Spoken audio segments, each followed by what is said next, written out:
Hey food lovers! Have you ever wondered how to make condensed milk at home without buying the canned ones? Well, today I'm going to show you an easy step-by-step recipe for rich, creamy, homemade condensed milk using just milk and sugar. No machine, no stress, and no preservative.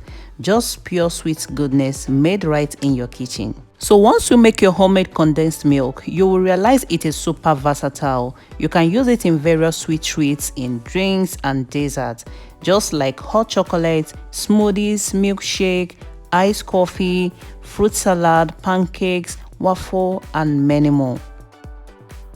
So to make the condensed milk, you'll be needing a mixing bowl for your ingredients. 1 cup of milk powder. You can also use fresh milk or any milk of choice, but make sure it's a full cream milk to get a perfect finish. 1/2 cup of granulated sugar, but if you have castor sugar, go ahead and use it. To get the ingredients into a liquid form, I will be adding 1 cup of water and stir continuously with a whisker until the milk and sugar is completely dissolved.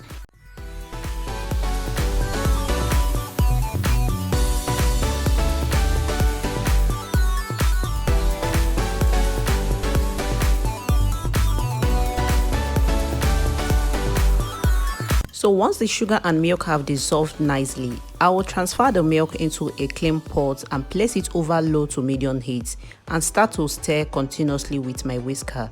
This is to prevent the milk from burning or spilling over. If you are watching up to this point, you are definitely a real food lover. So make sure you turn on the notification bell so you don't miss my next video. And for my returning subscribers, thank you for always coming back.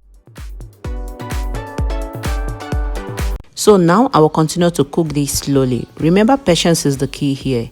I will keep simmering for about 10 to 15 minutes and don't forget to keep stirring every now and then. As soon as you notice the milk rising or bubbling too fast, reduce the heat to low. Condensed milk needs gentle simmering, not fast boiling.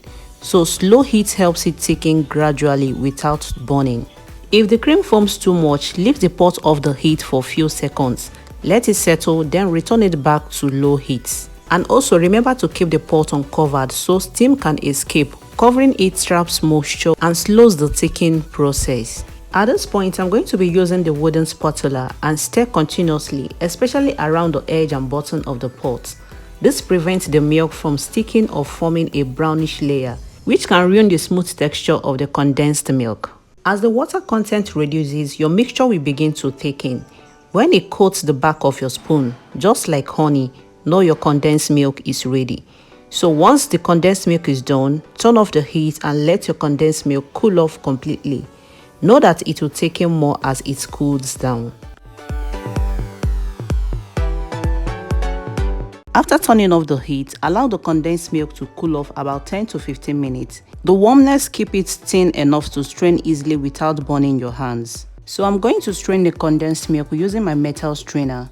Please avoid metal strainer with big holes because you want something that catches tiny lumps that might have formed on your condensed milk. Slowly pour the warm condensed milk through the sieve. Use a spoon or a spatula to stir gently to help it pass through smoothly.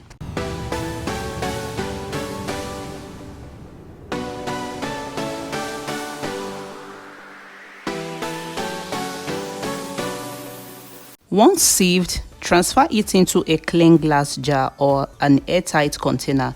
Let it cool off completely before sealing it. So in case you have more lumps in your condensed milk, you can blend the warm condensed milk for 10 to 15 seconds before sieving it for an extra silky finish. This stays fresh for up to 1 week in your fridge, or you can freeze it for a longer use. And there you have it, your own homemade condensed milk. Perfect for your cake, smoothies, pap, coffee, or any sweet treats you love. If you found this helpful, don't forget to like, share, and subscribe for more easy homemade recipe like this one. So see you in the next video.